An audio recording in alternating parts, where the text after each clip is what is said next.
Hello and welcome. This is BQ Prime. I am Agam Vakil, and you are watching the F&O Show, a show in which we talk about futures and options, specifically in the Indian derivatives markets. Well, what's happening today, right now, at the moment, is a little bit of capitulation. While Monday had warning bells, on Wednesday, we did have the markets come off, and today is when we are seeing further precipitation when it comes to the falling markets. So both the Nifty and the Bank Nifty under further pressure. In fact, the Nifty has lost out on the 19,000 mark at the moment, and well, we're looking at significant weakness here as well, with substantial shorts building into the system. Do remember that today is not only the weekly but also the monthly expiry. So options as well as your monthly futures expire today, which is why we'll have a lot more traction, and perhaps that is the reason why 19,000 and 18,900 on the Nifty will also be important going into the next 1 week and the next 1 month in terms of new series. That said, coming down to the Bank Nifty too, but for now, at least, we are seeing once again a lot of weakness, and the Bank Nifty has also very decisively broken below 42,500.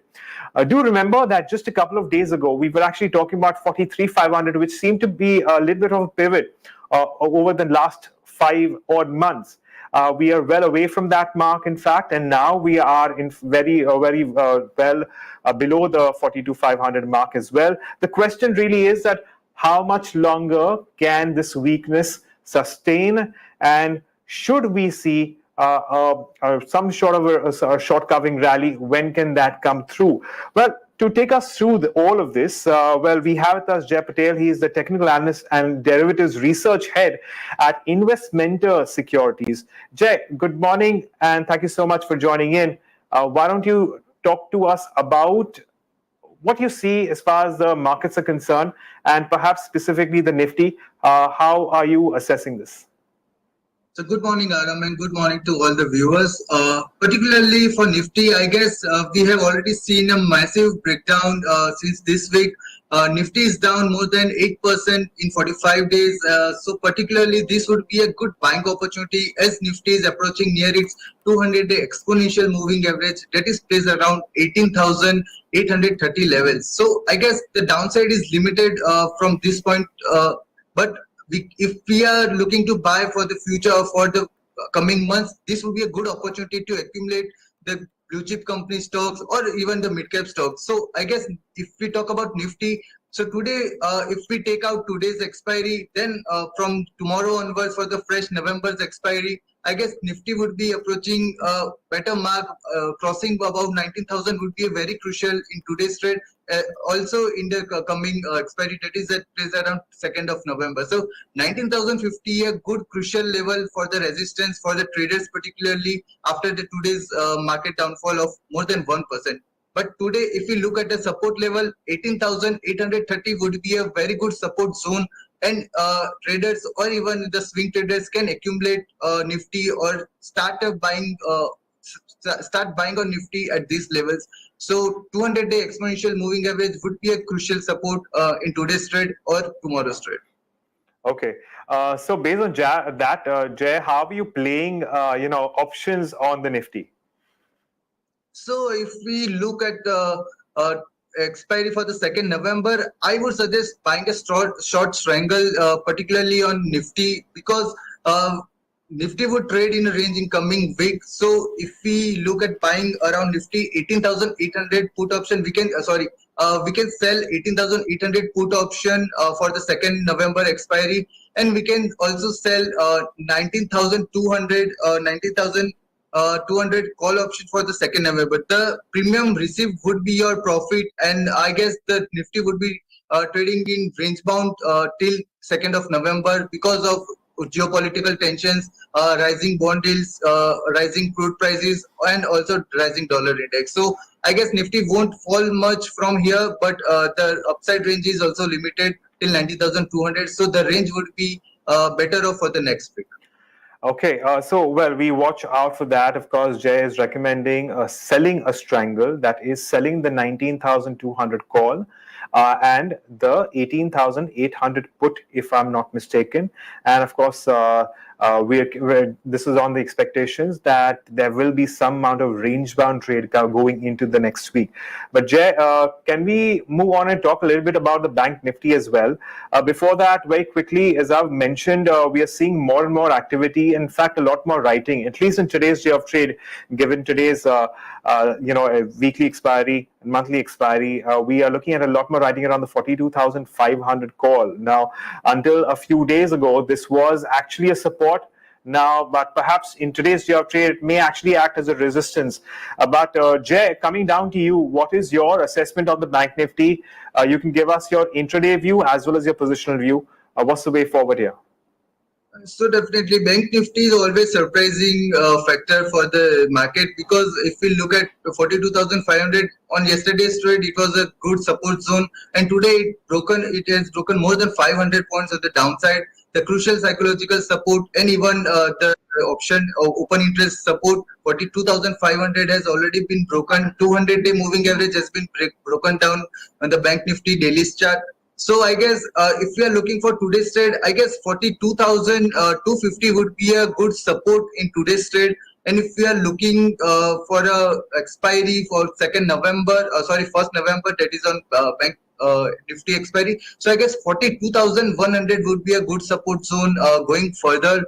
I don't think Bank Nifty could rise potentially because of rising bond yields and pressure from geopolitical, particularly America. Even the 1st November, they have the Jerome Powell would be announcing the interest rates. So the 1st November expiry would be very volatile for the Bank Nifty. So I guess today's trade, we can look at buying Bank Nifty for an intraday perspective, because it is trading at a good support zone, particularly after if Bank Nifty reaches to 42,250, it would be a good buying zone in today's trade. Okay. Now that we've spoken about the two key indices, let's also address as to what's happening in the stock futures and stock options space. So let's very quickly talk about all the stocks which are in fact dragging down the indices. Tech Mahindra, of course, is reacting to earnings, a weak set of operating profit numbers coming in there, and perhaps a lot of traders are taken by surprise. A lot of market participants are taken by surprise. So we're seeing shorts building in there. We have Bajaj Finance, SBI, which is perhaps weighing down on the Fin Nifty, and of course HDFC Bank along with ICICI Bank are the two relatively heavier banks. Of course, not to forget SBI as well, which are weighing down on the Bank Nifty in general as a whole. We're seeing some amount of shorts building in there as well.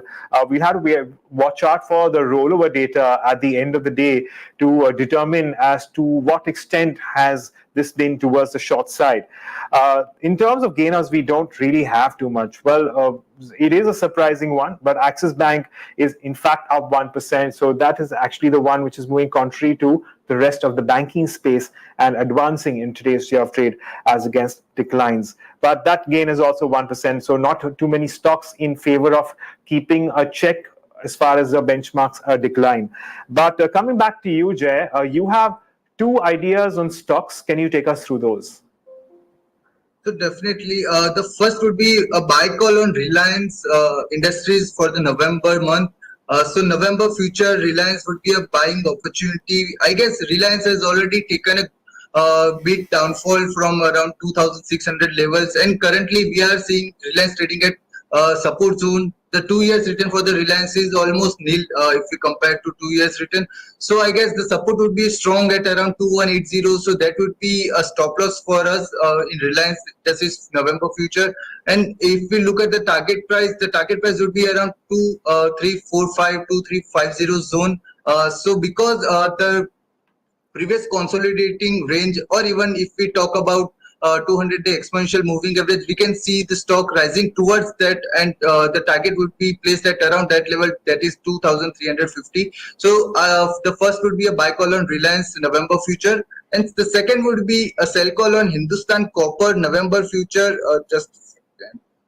So if we talk about Hindustan Copper, it has shown a massive breakdown, particularly after forming the double top pattern in the daily chart. Also, we saw downward sloping trend line in Hindustan Copper, and today in today's trade, it has broken below its 100-day exponential moving average. Thereby, we can expect the stock to reach the target of around 132, that is 200-day exponential moving average. So the range is very clear.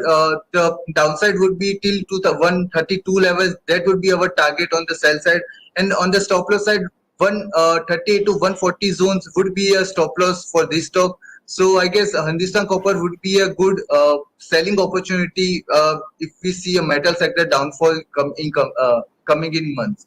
So Hindustan Copper would be a sell call, and buying call would be on Reliance. Okay, so those are two ideas from the stock futures and options space coming in from Jay Patel. Well, for now, of course, the markets are not looking at their best. It seems that we seem to have arrested the intraday decline, at least for now. Over the last 15-20 odd minutes, both the Nifty and the Bank Nifty have, well, they're starting to sway sideways, but the Nifty is testing 18,900 at the moment, and as I mentioned earlier, the Bank Nifty decisively below the mark of 42,500. We'll be watching out for some of these cues. Also, a lot of these cues that Jay has mentioned for not only in trade today, but also the week going forward.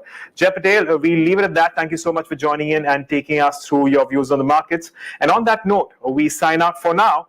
But there's lots more lined up. Don't go anywhere. Stay tuned to BQ Prime.